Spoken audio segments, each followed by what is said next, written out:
मला सांगा, या लालपरीनं एसटीनं प्रवास कोण करतं? सामान्य जनता प्रवास करते, राईट.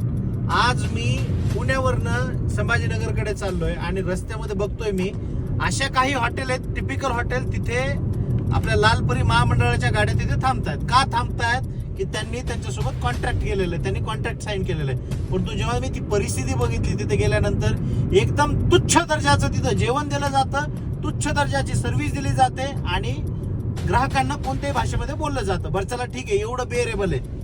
परंतु तिथे जर आपण तिथे टॉयलेट वॉशरूम वगैरे जर बघितली, एवढी घाण आणि गच्चाळ वॉशरूम आहे.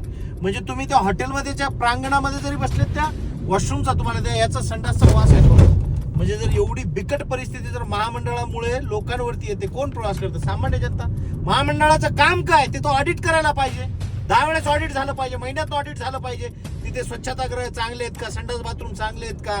तिथे जेवण चांगल्या क्वालिटीचं भेटतं का? तिथं फक्त पैसे लुटण्याचं काम होतं. आणि बिचारा ग्राहक कोण आहे? प्रवासी ग्राहक आहे. त्याला दुसरा ऑप्शन नाही, पर्याय नाही. गाडी तिथे थांबली, बिचारा उपाशी राहतो. 2 घास खाण्यासाठी जातो त्या हॉटेलवरती आणि त्या हॉटेल मालकाला माहिती आहे हा कस्टमर आपला रिपीटेड ग्राहक नाहीये, वन टाइम कस्टमर आहे. त्याच्यामुळे तोही चांगला देण्याचा प्रयत्न करत नाही. परंतु याच्यामध्ये महामंडळाने लक्ष घातलं पाहिजे, ऑडिट केलं पाहिजे आणि तिथली क्वालिटी कशी बेटर करता आली पाहिजे याच्यावरती लक्ष द्यायला पाहिजे. हा खूप मोठा कन्सर्न आहे आणि याच्यावरती लक्ष दिलं पाहिजे. आपले जे मंत्री आहेत त्यांनाही मी टॅग करतो आणि तुम्ही जेवढं शेअर करता येईल तेवढं शेअर करा. धन्यवाद.